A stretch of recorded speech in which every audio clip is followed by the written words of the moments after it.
There is more than Jonah here. There is more than Solomon here. At times one hears this criticism: such and such a community of prayer, non-Catholic, is far more fervent than such and such a Catholic one. But the problem is that one doesn't see actually the logic of what's going on. We have grace in the air, and we have man on earth. The Lord in that grace wants man, and in His tender mercy God comes in to the heart of man, which is half open. And so we see why grace is generous even outside our own parameters. But the will of God actually is specific. Few, it seems, ever think beyond what actually they're meant to think. That is true both with regard to what we're brought up in and what we're supposed to believe according to the media. So the vision of God is what we need to acquire. Bottom line is, are we homeward bound or bound for somewhere else? That we must never forget in the midst of all the confusion that is out there. Some years ago, I heard this testimony from an American. He was a convinced evangelical, as was his mother. But he, because of that faith, wanted quiet spaces and times with the Lord. So the only church in his area that was open was the Catholic one, and he would go in just to be alone with the Lord. The only thing is that he was worked upon by that same Lord in an unexpected way. The box. He couldn't not look at the box. And that gazing at the box also was linked with a palpable feeling inside. There's something in the box. And so, secretly, because of his family, he approached a Catholic priest and ultra secretly was received into the Catholic Church that he'd been brought up not to believe in, on the contrary. The story went on that his mother was at her deathbed and she had something to tell his son that she'd never had the courage to say. She had got close to the Catholic Church and actually been born into it. And they both burst into tears because the son also had the same secret. All because of actually the same thing. They'd sensed a presence. When I was still an evangelical Baptist, I had exactly the same experience at the age of 13, walking into the only church in our area that was open. What's up there on that altar? I knew and felt there was something there. Making a huge jump in time, when my spiritual father sent me back to Ireland in 1991, I found myself in a place of adoration. It was the Adoration Chapel at Holy Trinity Abbey in Kilnacrot, not too far from here. And I wasn't sure what to do. But the prior of the house one day said, "Could you keep guard?"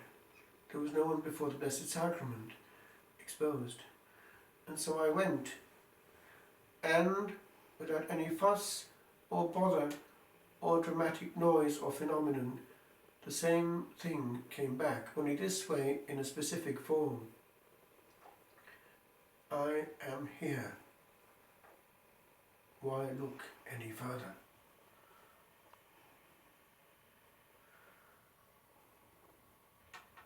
And I was taught these words around that time by one of the brethren. It was what the Pope had said. It was actually Pope Pius the 11th, I believe. Your order is gloriously Eucharistic and Eucharistically glorious. And therefore, from that monstrance, the word was, this is it. Gazing and loving and protecting until death.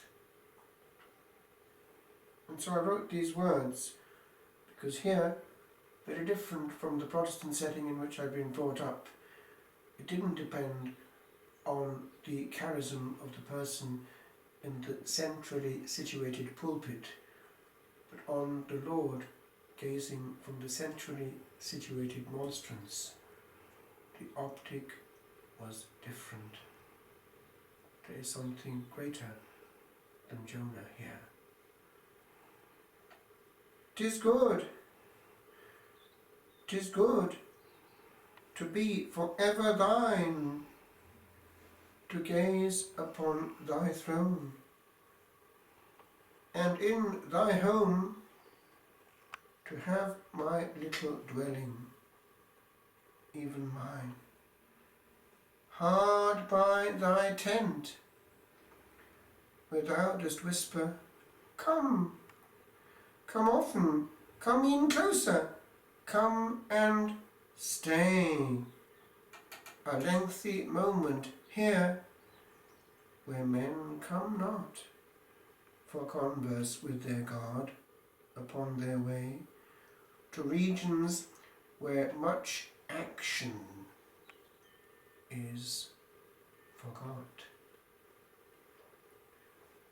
O sun, whence rays of love now warm this road that henceforth lies ahead,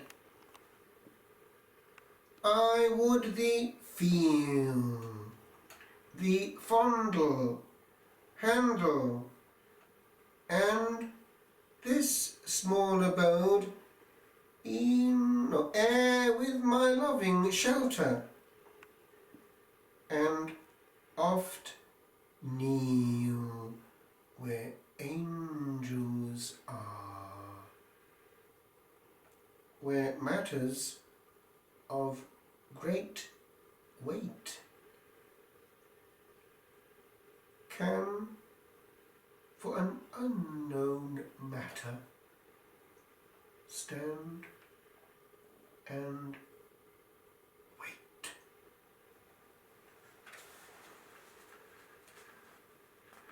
Now this was also part of a greater context, because getting involved with a life orientated towards Eucharistic adoration, one picked up things. And amongst the things I picked up as the years went by were what were seen at times to happen in that same sacred presence.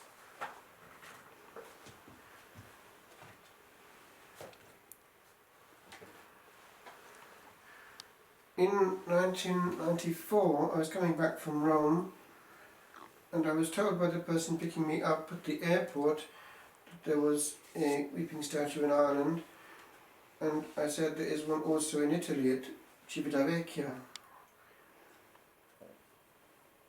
What happened, strangely for us, in the one in Ireland was a message for us directly, given the context of what actually was going wrong in Ireland at the time.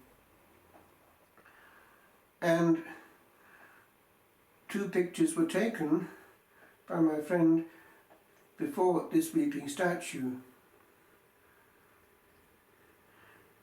at Grange Comm, south of Dublin. The first picture had those bloodshot eyes, but the second, without any difference, no flash, no sunlight or reflection, had also this miracle. Our Lady was weeping because the sacred host was being abused.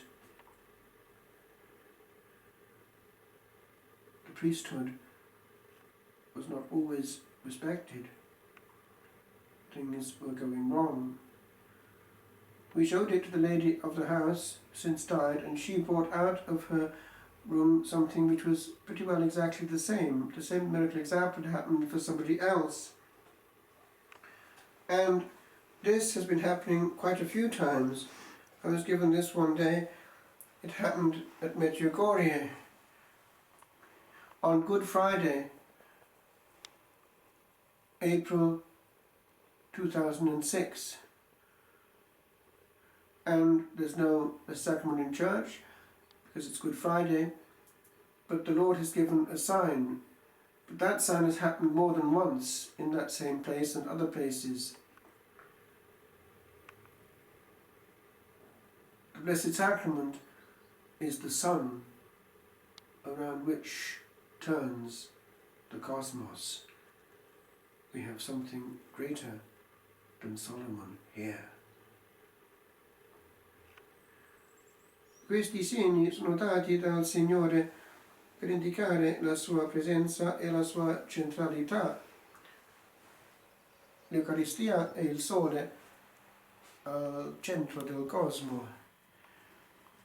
Da protestante delle volte andavo nella chiesa cattolica aperta e sentivo una presenza senza comprendere. Intuivo che c'era qualcosa sull'altare e questo l'ho sentito da altri protestanti. C'è una presenza oggettiva che anche gli animali sentono. Ci sono prove di questo, miracoli, cani in particolare che sentono e sanno. Lì c'è dentro una presenza. E dunque, quando mio padre spirituale nel 1994 mi ha rimandato in Irlanda, un momento importante era quello in cui mi hanno chiesto di fare adorazione davanti all'ostensorio, perché non c'era nessuno in cappella in quel momento lì, e ho capito che questo era il centro, l'ostensorio con Gesù dentro, con i raggi della sua gloria, i raggi di protezione angelica che circondano giorno e notte la presenza che regge il mondo. E ho capito che qui c'è ben più che Giona o di Salomone. Qui c'è ben più che nella religione protestante. Qui c'è il centro del cosmo, per cui la vita eucaristica ha un valore supremo. Siamo chiamati ad essere gli angeli della terra. Come a Knock in Irlanda, qui gli angeli erano il solo elemento in movimento per 2 ore, in questa visione tranquilla sotto la pioggia. Adorano l'agnello, girando e girando, e questa anche è la nostra discreta chiamata, perché qui c'è più, molto di più, di Salomone.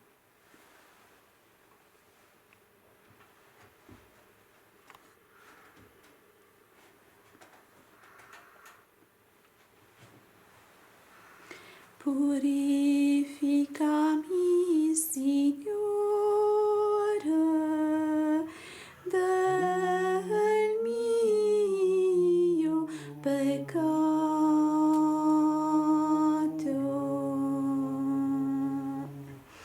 Pietà di me, Signore, secondo la tua grande misericordia.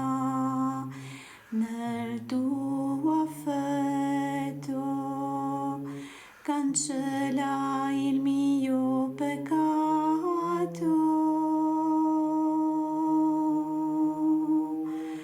Purificami, Signore, dal mio peccato.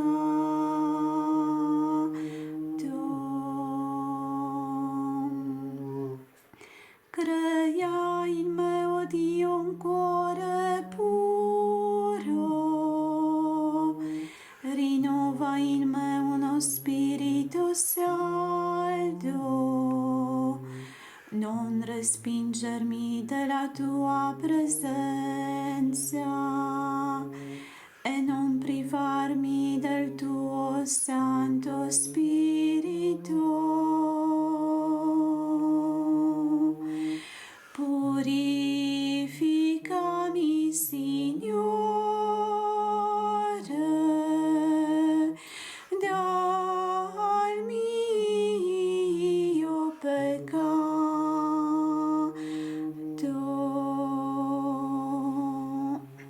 Gloria al Padre, al Figlio e allo Spirito Santo, al Dio che era e che viene nei secoli dei secoli.